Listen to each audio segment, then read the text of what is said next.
What does it take to build a company from the ground up and sell it for $100 million, all while positively impacting thousands of lives?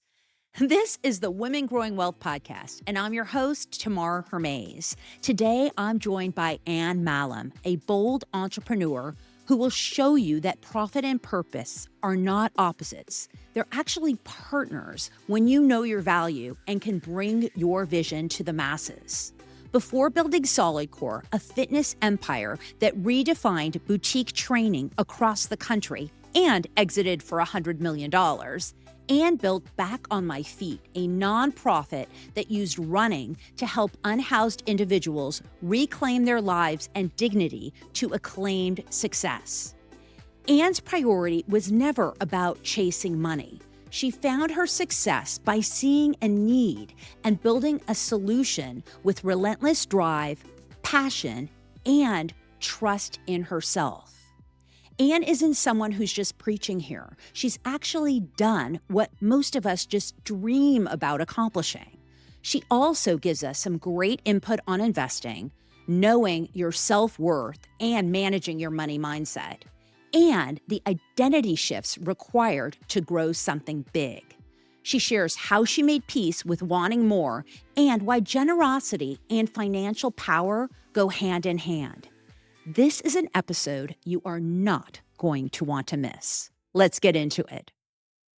Hello, everyone. Welcome to the Women Growing Wealth podcast. I am so excited today. I have Anne Mahlum here, who is an extraordinary woman entrepreneur, and she has not only built a beautiful nonprofit, Back on My Feet, but also created solidcore and exited for $88 million. So needless to say, she has so much to teach us. If there's men listening, you're going to learn too. So don't listen up, because Anne is full of wisdom. And thank you for being here. Oh, thank you. And because we're talking about money, I'm going to correct you. It was actually 100 million. Oh, So, extra 20 million matters. yes, it does. Thank you so much for doing that. I love that. I love the great way to start, and a great way for us to start thinking bigger, because this is Yes. one of the things that I think women struggle with. And obviously, there's a lot of women doing extraordinary things and making great money and great strides in the world. And Mhm. yet, we're still not making as much money as men. We're not pushing as hard. And I'm wondering, with the achievements that you've had, what was young Anne like? Did you have a money story that kept you from anything that you had to overcome? Oh, we all have a money story, whether we know it or not, because we all have a relationship with money that got formed somewhere. And for most of us, it came, through our parents. And tomorrow, my parents have very different views on money. It's like usually as what happens, right? Finances or views of money can be a cause of divorce, and that definitely was true with my parents. My mom is very responsible with money. She never made a lot of it. And I always ask people when I try to figure out their relationship with money, would you rather make a dollar or save a dollar? And my mom would definitely rather save a dollar. Like saving, was always sort of a token of responsibility. um and my mom, grew up, she's 70 years old now, so when she was going to college, her options at that time were a teacher, a nurse, or a secretary. And so she chose to be a teacher, and as we know, teachers are highly underpaid. So my mom never made more than, I think, 60 grand, and for a long time she made, 30 and $40,000 over the course of her 30-year career as a teacher. But she was vigilant about putting money away and like stretching that dollar as far as she could. But she also had to work really hard for every dime that came in. And I always tell people, Tamar, that the harder you have to work for a dollar, the more you're going to suffocate it, because you think in your mind, oh, it took me so long to make X amount of money. So you don't want to spend it. And so that's really my mom's relationship, is just little bit of a scarcity mindset. Don't spend it if you don't need it. Doesn't operate from a place of abundance. And my dad still doesn't have any money today. Never really valued money. Never, he always was, as long as I have enough for today. He never really longed or needed for much. That's all he worried about, and he'll worry about tomorrow, tomorrow. So my dad wasn't a traditional provider in our family. He just never valued money enough to go make a lot of it. He just made enough to get by. And for my dad, it really was basic human needs: food, shelter, like that's kind of it. My dad wanted to play basketball, watch basketball, and go fishing. And you don't need a lot of money to do those things. So he just never, it's funny because my dad, who never had a dime, has this abundance mindset about money. And my mom, who has saved, close to $1 million over her lifetime, has such a scarcity mindset around money. So I kind of fell in the weird middle. Like money was never a big motivator for me in my 20s. It was always trumped by I want purpose, I want impact, I want to feel special, and I know I'm supposed to do something big and great. I just don't know what that is. And I didn't really need it or care for it to be about money. I just wanted to know what my life was about, and that what my like meaning and fulfillment was. So that was all my early age. I didn't have any money, as you mentioned, my nonprofit, when I started back on my feet. What's so incredible to me was that I feel like you've always had this servant heart and a value heart. And I think it's such a great place to come from. Maybe it came from your dad of just feeling Mhm. abundant and that part of you that knew that you were supposed to do something great, which I find so amazingly beautiful. And I wish we all realize we're all here to do something great, but we don't Mhm. always see it. And Right. so back on my feet was really a vision that came from your relationship with your dad in a lot of ways, right? It was, when I was 24 to 26 living in Philly. And I think all of us are, we search for meaning. We search for like why I'm here. And I was in the throes of it. I was desperate. I was frustrated. I couldn't figure out what to do with my life. And I just knew like this feeling I was looking for had to be out there because I was in such search of it. There was a void in me and I wanted purpose. And so, after a couple years of running by this homeless shelter that was close to my house in Philly, finally a light bulb went off in my head that I was supposed to start a running club for the men I was passing, every day for 2 years. And we finally started to build some rapport back and forth with one another on my morning runs, and it was just so obvious to me. I mean, tomorrow when I tell you like this vision literally all formed within 20 seconds in my mind. I'm like, oh my God, I'm supposed to start a running club. And I knew the power of running. I knew it was never just going to be a running club. I knew that running could help these individuals who frankly reminded me so much of my dad, who is I hate to call him an addict because I hate to define him in that way, but he would say he's an addict, and he has struggled with many addictions in his life that has had to work really hard to overcome. And that's where my draw was. And I kind of felt I couldn't figure out how to help my dad as a teenager. And through the sport of running, of helping myself, I was like, oh, this will help these guys feel good about who they are. I can create discipline, community, a sense of teamwork, working hard, showing up, doing the hard work. And if I can get them to see that they're capable of a different identity, then I can help them get jobs and homes. And I kid you not, it was just like this makes so much sense to me. And I nobody love this. yeah, nobody else saw it. I mean, I had just taken a big job at Comcast. So from a money perspective, I was set to walk into a six-figure opportunity with stock options. I didn't even know what those were when I was 26 years old. And like that was the clear, responsible financial path. But as I mentioned, I just wasn't motivated by money. I was motivated by purpose. So once this running club got going and got some legs to it, and this vision started to become more real to me as I was watching, the interactions of the members and the volunteers and these guys showing up, and I was seeing their self-confidence and self-worth start to form. And I'm like, this is going to work. Like, this is frankly the only shot that these guys have to get out of the shelter. We try to fix an issue like homelessness with like people just need jobs and homes. I'm like, that's not it. They need to believe in themselves. They need a community of positive support to know that they are capable and deserving of more. I mean, Tamar, you don't become a 40, 50-year-old man living in a homeless shelter. Like, can you imagine the humility that takes to walk into it and say, I give up. Like, I can't figure this out. I need help. So there was a lot of emotional and psychological work that had to get done. And I felt if these guys don't have a positive community of people rooting for them and combine that with the endorphins and the serotonin that we're going to produce through running and again accomplishing something hard, I kind of felt like these guys aren't going to make it if they don't have something like this. So it was evident from the first few weeks that this could really turn into something extraordinary.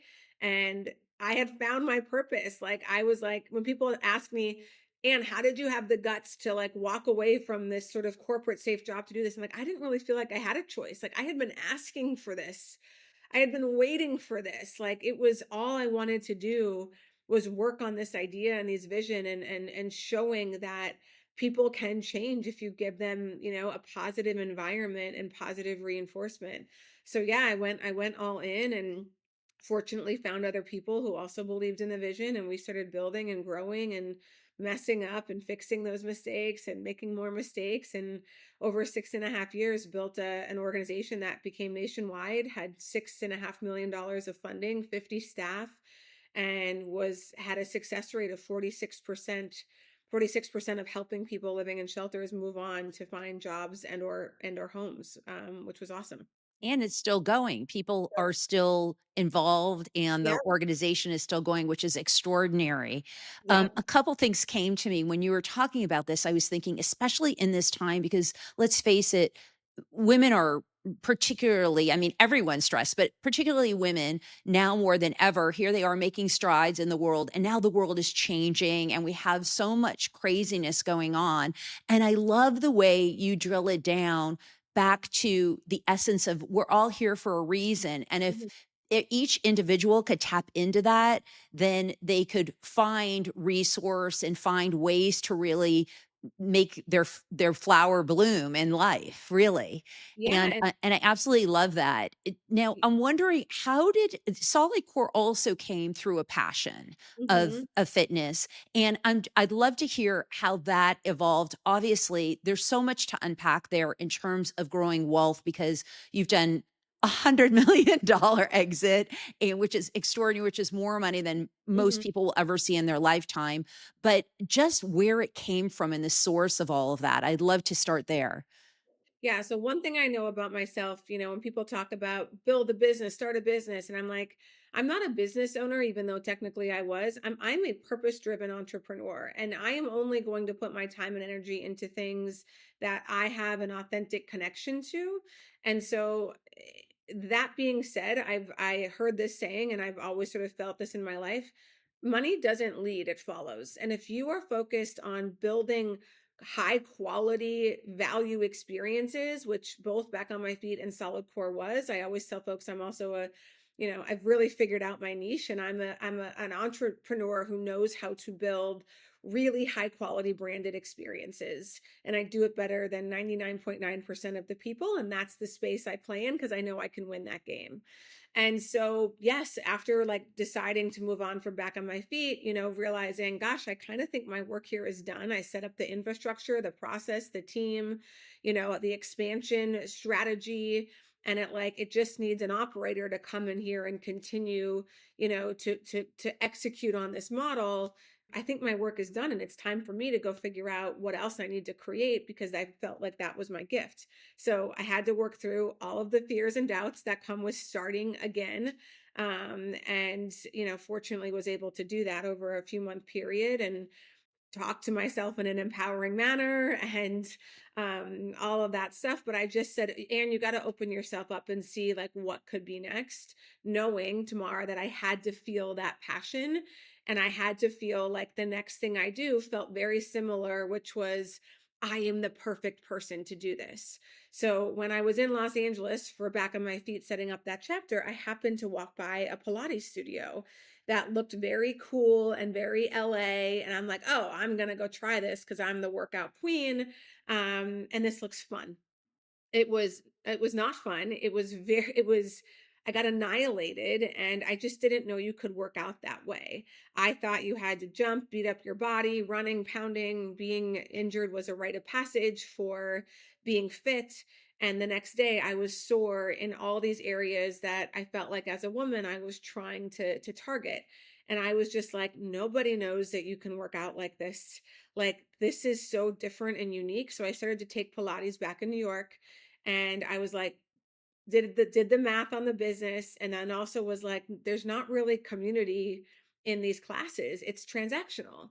And if you can build a community around this and culture and brand, and a consistent experience, I'm like, that's what I know how to do.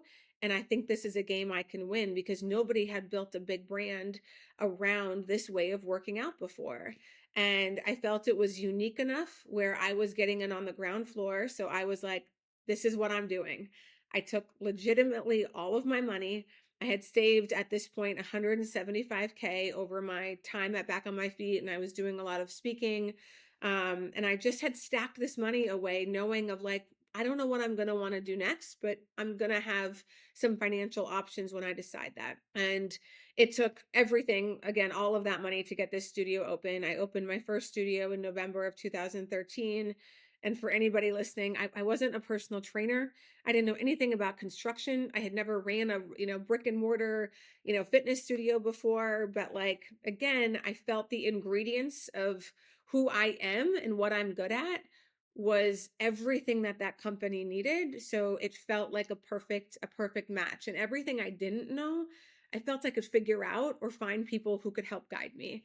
So yeah, the first studio opened and it was doing great, from the beginning. Fortunately, the response I was hoping for happened. A lot of fitness fanatics were like blown away of like, I've never done a workout like that before. And so again, I love to build and scale things. So I'm like, studio number two, here we come. And I had that open in the next 3, 4 months. And then I just kept the snowball going. And we had 5 open in the first year, 10 by the second year, 17 in the third year, and then 25 by year 4. And that's when I started to take some institutional money. I love it. This it's so amazing to hear the story and the momentum. Let's talk about some of the challenges because I know that probably there are women listening thinking, well, Anne's just this anomaly. She just could do this. And how could I come up with this vision and do this? And granted, a lot of the women listening are very successful, but still at the scale that you think and that we are all capable of growing to. So I know that you tell a story about how you actually had someone offer you some money at the very beginning to partner. Yeah. And I'm sure there were some other challenges. How did you overcome those? And can you share about that story at the very beginning where you might have taken a different road? Yeah, so this is why it's so important to be stacking evidence about, your whole entire life on when you have figured things out. So tomorrow, by the time solidcore had happened, I moved away for college. I, graduated in 3 years. So I was taking a ridiculous number of credits, was able to succeed in doing that. I went to DC to intern for my US Senator, moved back to DC, moved in with people I didn't know, had to learn the subway system, cut off my, I mean, there's just like a long list of things before all of this business stuff happened where I was taking risk and stepping into uncertainty and figuring things out. And that's what we call stacking evidence. And so when you stack evidence and you start to build an identity that like I can figure things out, I'm resourceful enough, challenges become a whole lot less scary because you have all of that history. And so, moving into to solid core, and as you mentioned, there was an offer as I was having a moment of doubt, putting all my money into this business and all the people, oh my God, Ann, gyms have the highest failure rate. What are you doing? All of your money. This is irresponsible. What if it fails? Everybody just like vomits at you, and you have to be like Teflon, a little lubricated, and be like, get off of me. Like if I let all of this stuff permeate me, I'm never going to have the guts to do it. So anyway, one of my former Back on My Feet board members offered me 75,000 for a 30% stake in solid core, and this was before I even had a studio. So one, 75K back then was a lot of money to me, and two, I was kind of flattered, like this is just an idea and a concept. And for a few moments, I also did what my mom would have done, which is like convince myself I'm being smart. You know what? I'll use someone else's money, park my money. But but I realized pretty quickly that when things get hard, what am I going to do? I'm going to lean into the 75K that I saved and be like, at least I didn't put all my money in, and if I don't have all my chips on the table, I might not push through when things get hard, and I need to be in a position where I have no plan B and no other option. And that's the only way this thing is going to be successful. And frankly, if I take this guy's money when I have the money to do this, all I'm saying is I doubt myself. I don't trust myself. I don't believe in myself 100%. I only believe in myself 70%.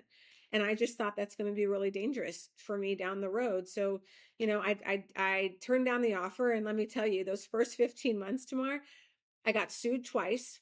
I got evicted from my first studio. And I think if I would have taken that money, I might have convinced myself that this isn't worth it. And so I'm really glad that I didn't do that, and I was forced to figure all of that out. And I'm also so glad it happened in the first 15 months, because I tell you what, all the additional challenges that came along the way, I was prepared. I had already gone through a lot of stuff, and I was okay dealing with the big challenges. Frankly, I preferred those to the small, like, nuances that happen in a business. I love that, and it just shows that you are willing to bet on yourself, go all in, and challenges like being sued and here you are, a startup and not even with no money.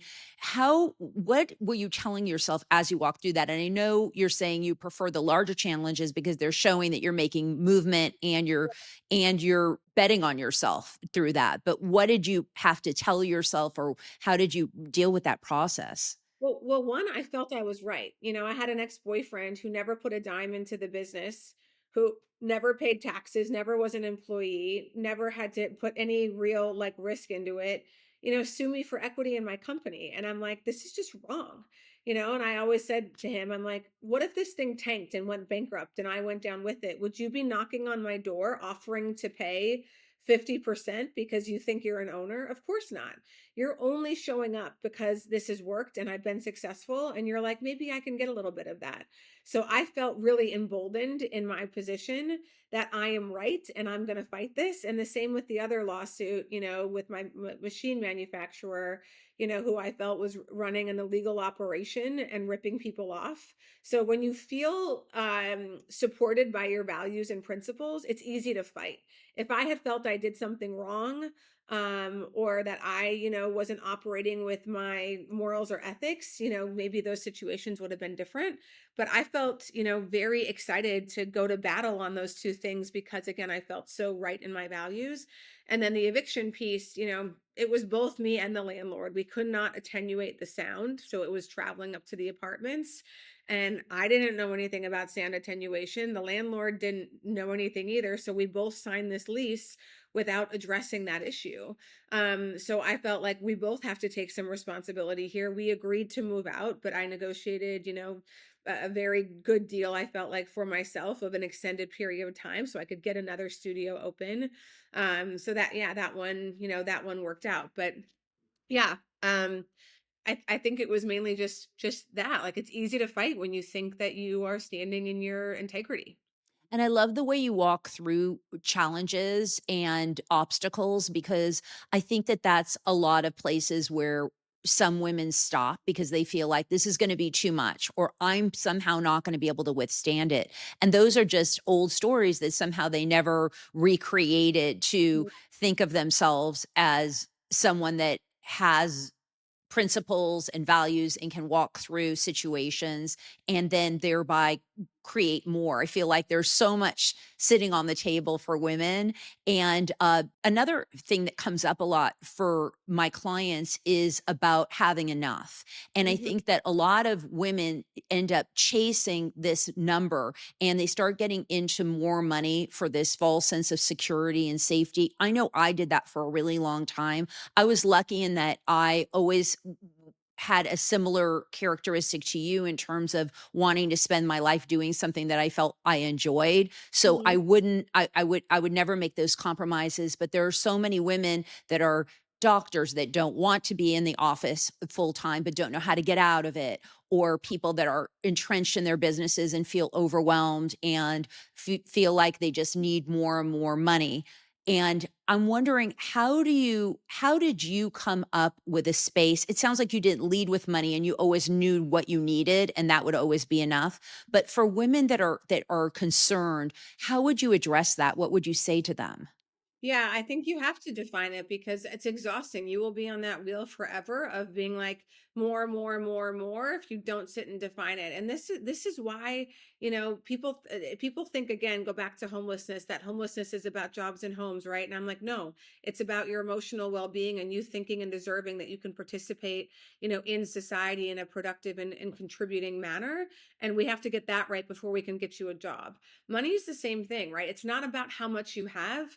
I mean, there are billionaires tomorrow I know that are cheap as can be, right? They have a scarcity mindset. And it's like, that's tragic to me. And then you have people like my dad who don't have a dime to his name, who lives in a state of abundance. I would prefer to be my dad every day of the week than have the constant stress and anxiety around having so much money but never feeling like you have enough. That, yeah, that's a prison.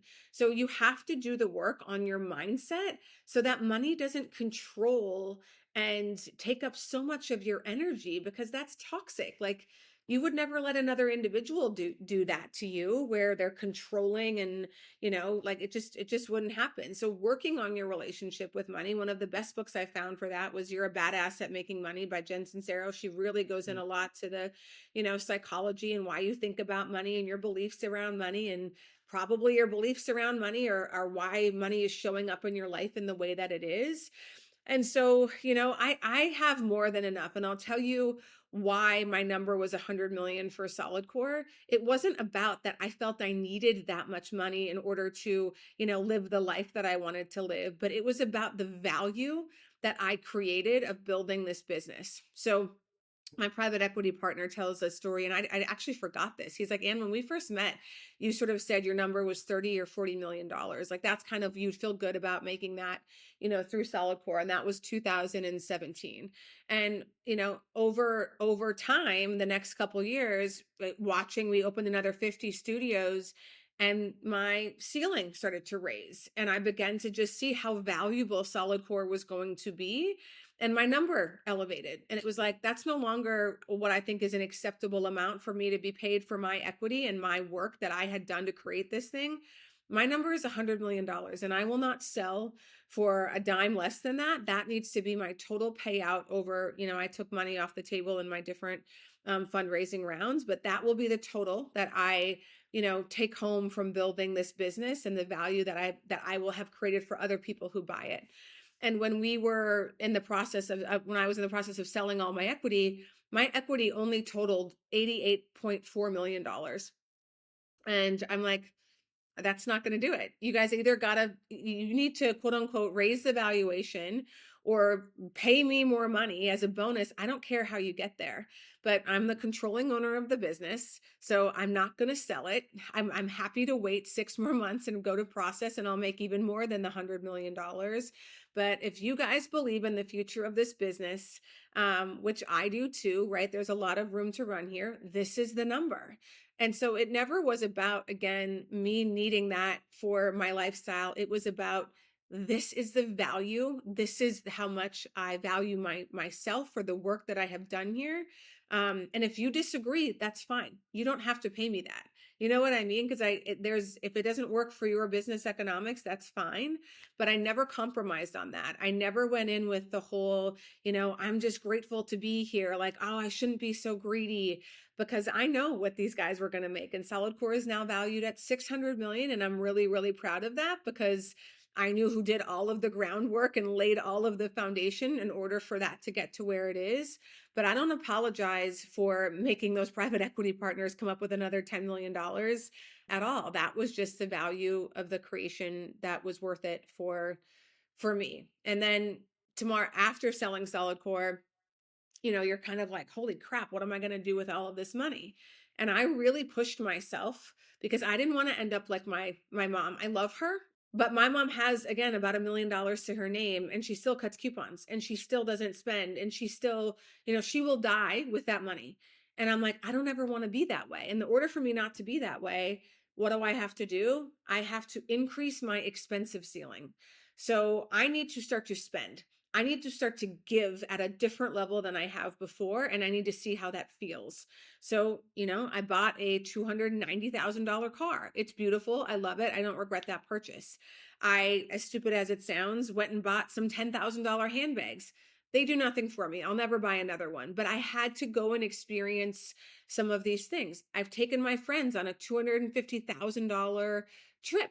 That's worth it to me. Like I love spoiling and providing experiences that people that in my life that they wouldn't afford would be able to afford otherwise. I've gifted money to friends and family and just like, here you go. Here's 100 grand, do whatever you want with it. That's worth it to me. I've given $1 million donation to Back on My Feet. That's worth it to me.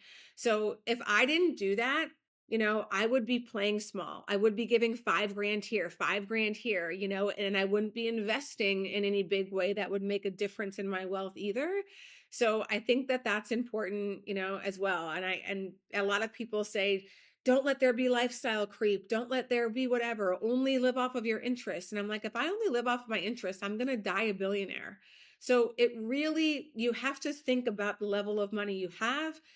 I've done a whole calculator. I know how much my money is making. I know what we spend every single month. Like I'm very in tune to all of that. So when I drop, 40 grand on a private flight to New York and back, I don't blink about it. Everybody else would think, "Oh my god, that's so much money." And I'm like, "Yeah, but it's relative." And I've done the work to know my level of wealth that I have and the income that I'm producing. That's not a lot of money to me. I love that, and the other thing that I really love, and I know you did a social media post recently, but I also know this about you, because I've been blessed to come to your house and come to one of your Win Where It Matters events, and what I see about you is that if you couldn't do that $40,000 flight, you would still have that peace where you would just be as happy and as grateful Yeah, and enjoy it just as much. totally. That doesn't that is a convenience factor. That's something to do with a happiness factor. And I know what makes me happy and it doesn't cost a lot of money. I love to play volleyball. I love to work hard, right? So I just came back from the gym before this phone call. Like I'm moving my body 3 4 hours pretty intensely, every single day. And if you gave me the option to say, "Hey Anne, you can no longer play volleyball or go to the gym, but we'll give you another $100 million." I'd be like, no way. Like you're going to take away the essence of who I am, like, so if you don't let me challenge myself physically, if you would say, "And you can't listen to another podcast or book," like, I'd be like, you're asking me to like, what's the point of living, So it's really worth just thinking through where your sense of happiness and fulfillment comes from. And I would say what everybody else says. I've had no money and I've had a lot of money, and sure, I'll take more money because I can do a lot with that. And I love how I spend money. I love how generous I am. I love sharing it. And I would rather have it to be able to do that stuff than not have it, but it has nothing to do with my happiness. And also, when you did get that 100,000,000, I know that was a target for you. For I feel like for a lot of women, it feels somehow overwhelming, like, "That's too much money for me to be able to handle," and the responsibility of it all, and almost feeling guilty, like, "Oh, that's too much for me." And I think that that is a mindset that really, is preventing a lot of women from reaching bigger. Have you seen that along the way with other women that you've been encountered with? Do you see these types of challenges? Yeah, of course. I think people think that they, but particularly women, it's like again the whole I'm just grateful to be here. Like that's more money than I thought I'd ever make, and I'm just challenge you to think about the value you're creating. So that's what I did to say, again, do I need all of this? No, it's a ridiculous amount of money for one person to have. But I looked at the total value I'm creating, and if I don't advocate for myself, more money is going to go into the pockets of private equity, and I would rather have it in my pocket than their pocket. I am the creator of this company. I built it, and I know again how I look and spend and gift money, and it's better off in my hands than a lot of other people's hands. So it's not about what the feeling guilty, and that's I go back to Tamar, like do the mindset work. If you say that over and over again, you're going to feel guilty, but that's one of my superpowers is I just refuse to talk to myself in that kind of way. So I remember you might, I don't know if you were at this particular retreat, but I tell this story that I was working on mindset with folks and this guy, raised his hand and he's like, my real truth is that I'm afraid I'm going to mess it all up. And I think he was like looking for me to debate him and be like, "Oh, that's not going to happen." And I just said, "Then you're going to." Like if that's your thought every single day, you are going to, when you make a mistake, you're going to say, see, I knew I'm going to mess it all up. You're actually going to look for places where you're messing up so that you're going to prove yourself right. And I don't care what the story or the belief is. And I hear lots of women, oh, I just can't find a man. And I'm like, guess what? You're going to be until you start saying, I believe that there is someone out there that is going to be a perfect fit for me.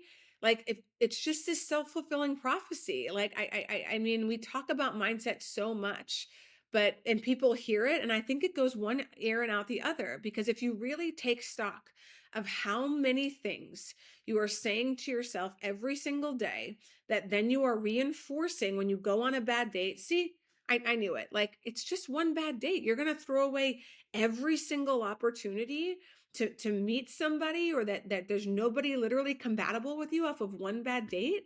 Like I just choose to believe in the optimism and that it's possible. And like everything that I wanted in life started with me believing that it could happen, including finding my amazing husband Brett. So good. So good. I love it. I love it. And it's so true that and whatever it is that women need to do that mindset work, whether it's reading books, listening to podcasts, meditating, working out for an hour a day, or if you have more time, a couple hours a day, but all of that messaging and affirmation work, it really does work. It's proven, it's science, journal, do the things, do the work. And it's amazing how many people need to do it more than others because some of us just got into cycles and habits when we were stressed as Mhm. younger people. And so I love this reminder from you because you are actually not just preaching, but you have created and then are reaching. You've done the work and you're showing, look, it works. Look, you can do this. You are also valuable. And I absolutely love that. I want to shift also to investing because you're such a great steward of money, as we've talked about in so many different ways. But for women that right now are sitting on cash, a lot of times I have clients coming to me saying, I have a $500,000 in the bank and I'm afraid to invest it because I'm afraid I'll lose it. And I know that you have some great thoughts and ideas about this. While this is not investing advice, this is information that you might want to take and think about. Yeah. I will give the disclaimer. I am not a financial advisor and you should do your own research and all of that good stuff. But listen, like that's what the banks want you to believe. And guys, what banks are doing with your 500K, they're investing it. They're saying, "Oh my God, we're so glad people are so fearful and naive enough to give us 500K and we will pay them half a point of interest on their money, and then we'll take their money and we'll go invest it and we'll make 10+% a year." That is how banks make money. They count on you being fearful, and they love when you say things like, "Oh, I'm afraid to put it in the market because I'm afraid I'm going to lose it all." Putting your money in the stock market is not gambling, right? Now, I would never say put all of your money into one stock. There's different ways, again, depending on your risk tolerance. And that's the beautiful thing about ETFs, right? Index funds. So, the best and safest, and what a lot of rich people do is they just buy ETFs. And those are a group of stocks. So let's talk about the most common one. Everybody's probably heard of the S&P 500. And those are the 500 largest companies in America that are in this index fund. And guess what? If one of them stops performing and another one who's 501 starts to have more revenue than the 500, that one gets kicked out and a new one comes in. So you're always investing in the 500 most revenue generating companies in the country. So like not investing in the S&P is like betting against the American economy.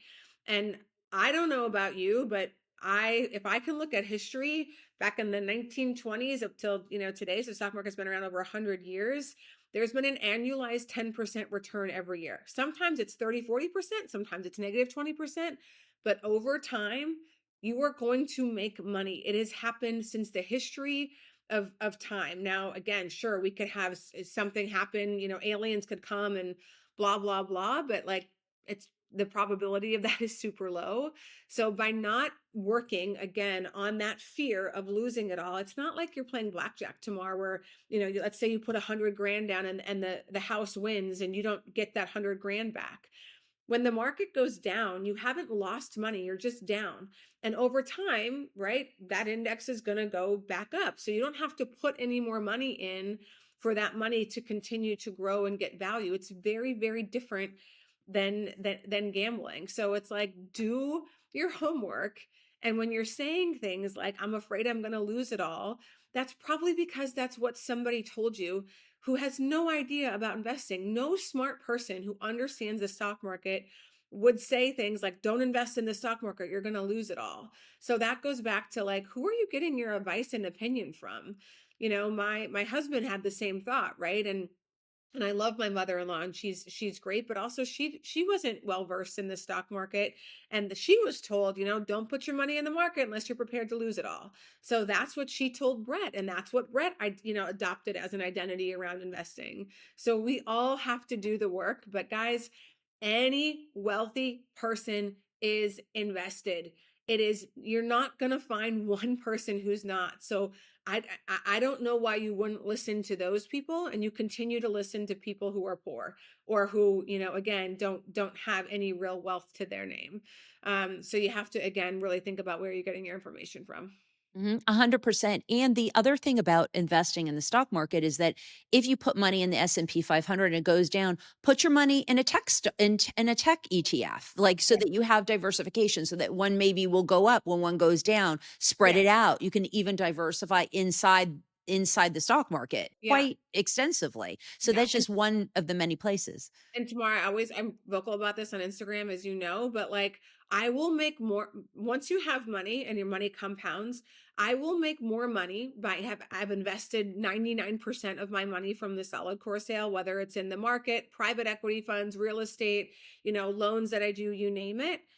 I will make more money in 5 years, 5 to 6 years investing than I made on my entire solid core deal. Like, it is absurd the power of compounding interest when it comes to investing, and it just starts to multiply. So like, it is real. And it's pretty extraordinary when you get to the level of the money game.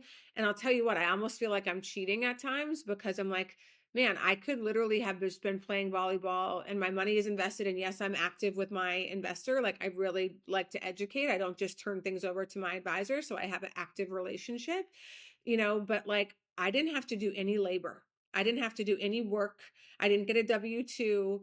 And my portfolio has grown, over $20 million in a little bit over 2 years. Like, that's insane by not having to do any work. Like, it is a real thing, and if you're not investing, you're missing out on so much wealth for yourself. I don't care how old you are, you need to start. 100%. I believe that 100%. That's my whole platform. That's everything I believe. Well, let's talk about when you are building your business and investing, Mhm. because oftentimes women that I work with, they are building their businesses and they are challenged with the fact that they can make so much more money in their business. Yeah. So how much do they invest? Yeah. And this is something that I always believe that it's always good to have more than one income stream. And like you said, that pile of investment dollar is working for you while you're not doing anything. And if you have a couple pieces of real estate or something else that you have, that works if something doesn't go in the trajectory of where your business is supposed to go in the timeline that you want it to. So can you speak to that and how you manage that? Yeah, listen, I took money off again the table, like, because I wanted to get comfortable with wealth. But I'm sort of a, if I find something I really believe in, like solid core, like, I kept a lot of money in solid core. I mean, again, I opened 25 studios with very little. I took $3 million from a friend 2+ years in to make my own machines and go through this lawsuit I knew I was going to go through. But if I didn't do that, I would have made it to 25 studios, pretty much on my own. And I made it to 10 on my own by continuing to reinvest the profits, knowing two things. One, again, I loved creating and scaling. So I wanted to put my money into building this company because it was so fun for me. And two, like these studios were just going to multiply. Like this really was my best bet to create wealth for myself. So you have to look at what you think the confidence is in your business. How much are you going to grow and scale it to multiply it? There's a lot of people who just have lifestyle businesses. And I would tell you, if that's the case and you're not really going to grow it, yeah, diversify. Take some money and put it in put it in real estate or other sort of areas to create some additional income streams. But it all really depends. And I would have to like look into people's data and what their growth plan is and they have an opportunity to sell down the road. But when I took money off the table, I did that for a couple of reasons. One, I sort of had this foresight that if I don't do that and I continue to kind of just, have a salary living comfortably, that when the big day comes for me to sell all my equity, I'm going to be salivating over a number that someone could convince me to take a lot less than what I felt the value of the business was worth because I wouldn't have had millions of dollars, right? But I took $15 million off the table before I actually had my big exit. So that's when I had the guts to say, I'm not selling for less than the number I set out for myself. And I don't need to because I got 15 million parked over here. I can afford, to just sort of wait this out and wait for the number that I want for myself. So I really think it depends. I mean, I love when entrepreneurs go in on themselves, and frankly, I only invest in entrepreneurs who are reinvesting in the business and who have a really, exciting kind of growth plan and aren't interested in pulling out distributions, all the time. Like an investor doesn't want to hear that. Yeah, no, absolutely. Because then it seems like you're not all in. So Yeah. for sure, that makes a lot of sense. So now let's talk on another thing that I'd love for you to speak to is W-2 employees, because there are a Mhm. lot of people that women that are making great salaries and they are taking a W-2, and as a result, they're really getting eaten alive by taxes right Yeah. now. And I would love to get your opinion about that. Obviously, there are certain positions that you just are W-2, and Mhm. I always encourage clients to see if they can become 1099 so they have a little more autonomy. And what's your feeling about that? Yeah, it depends, right? There are strict rules around who is a employee and who is not. You can't just decide I want to be a 1099. It also depends if you're an S corp, a C corp, an LLC. Like there are different rules for the level of salary that you need or can take, based off of what your legal structure and entity is. But listen, I was a W-2 at solidcore as well as the owner because I was a full-time employee, right? And so there was a salary that I was taking. And for a long time, I took a very small salary when it was just me because I could pull out distributions at a lesser tax penalty, right? So when you own something, your profits on whatever you own are taxed at 20-ish% federally. Where if the same level, depending on how much folks are making, the highest tax bracket, you're taxed at 30, 37, 38% these days federally Yeah. plus your state. So W-2 employment is the most tax inefficient way to make money, and this is why when you were talking about other areas like, real estate, right? When you own an asset for more than a year, you now qualify for long-term cap gains treatment. And so the next game, the next level of a game to play tomorrow is I don't sell my assets. I just borrow against them. And you don't pay taxes on the money you borrow. And this seems to always trick people up. So let me try to like break it down. Let's say you have $10 million in the market, or you own your home outright for $10 million. Banks will happily, loan you money at, I have a margin rate with UBS, call it 5% right now. I negotiated that as well. That if I want money for something, I would rather pull on that margin and pay 5% versus sell some of my assets and pay 20%. Like that just makes no sense to me, right? So like it's cheaper to borrow money. This is why having lots of assets is so important because the bank says you have all this collateral. If God forbid you can't pay back the loan you're taking, we can come after your collateral, your house, your stock market. You have the money to pay this off if you need. So I'm never ever paying taxes. My money, that $20 million, I haven't paid a dime on tax on that because I haven't sold it and I don't plan on selling it. Now my net worth has continued to rise. So guess what? I get more access to a margin line, which is just like a line of credit. So that is how the rich avoid taxes, because they are such banks want to constantly give you money because you're a safe bet and they know that you have the funds and the assets to pay it off. So Yeah. that's just the next level of the game to play. I love that. I love that. It's all about creativity. I talk a lot about leverage and access, and partnerships are so critical. Uh one of the last things I want to ask you, just because I'm curious about in terms of growing wealth and building teams, because that is Mhm. something that also I think trips people up a lot, is that, at a certain point as we're growing, we need to hire more employees. And then it seems to be stressful for a lot of people to pay overhead, especially these days with AI coming in and, Mhm. do I need this employee? Do I not need this employee? How did you navigate that? Yeah, I listen, I looked at employees as if are you an expense or are you an investment, and explaining that to people also. Like I think there's not enough work done, especially for folks who are maybe startups and business owners, and we're so excited about what we're building and we want people to come on board who have a passion for what we do. But it's really the responsibility of a leader to explain, what you're expecting from a productivity standpoint, from their financial impact to be on the business.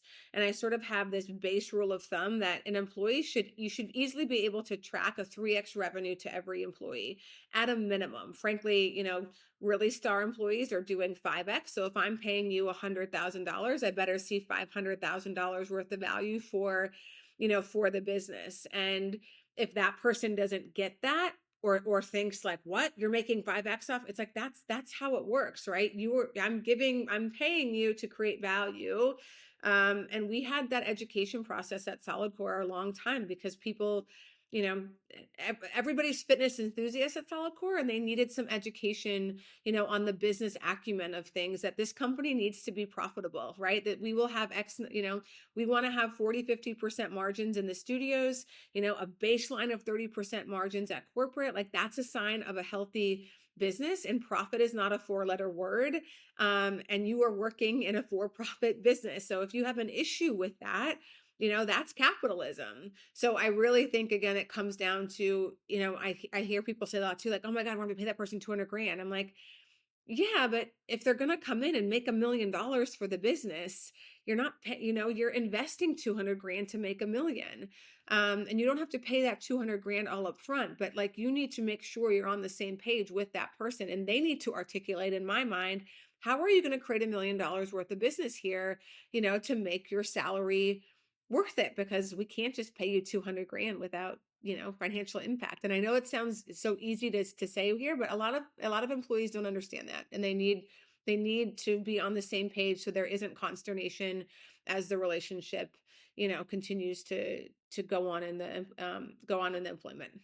I love looking at it that way, and it's so important because I do think that many business owners get stuck in that feeling of like, "Well, I'm paying 200," instead of thinking, "Well, what value are they bringing and how can they bring the value with the 2 to 5x return depending on the employee." I love that. Yeah. So thank you for sharing that. Well, Really great. also for Mhm. those of you who are W-2 employees and you're looking to go ask for a raise, I'll tell you what never works. One, saying like, I'm working so hard, nobody cares.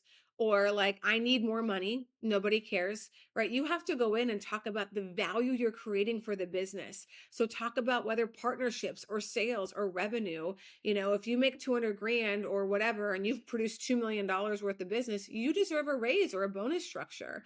But the person on the other end only cares about what kind of financial impact are you making for the company that I can justify paying you more.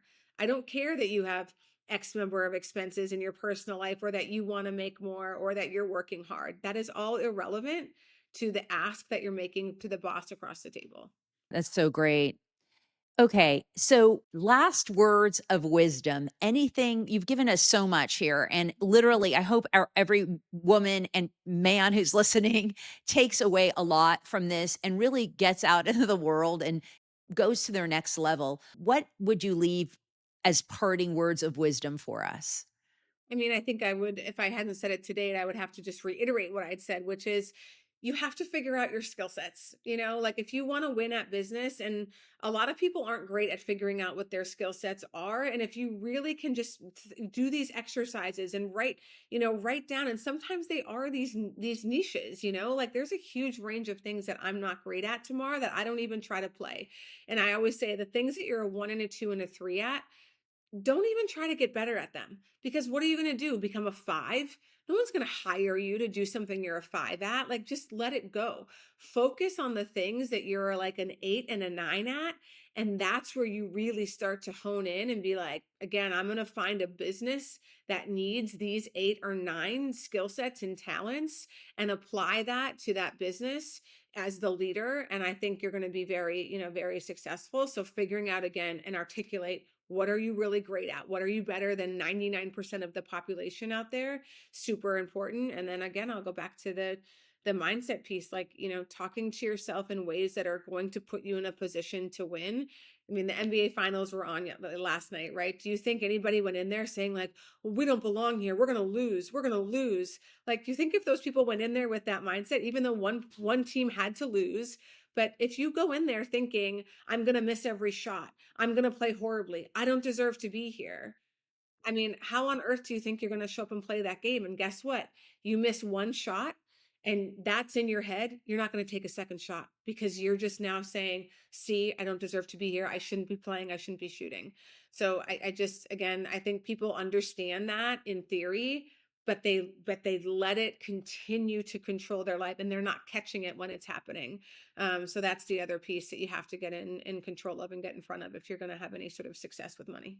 I love that. Thank you so this is just amazing, the amount of wisdom, knowledge, Thank you. tactical, all of this has been so amazing. Now, I know that you are a very, very full plate right now with growing your family and all the things that you enjoy doing in your life.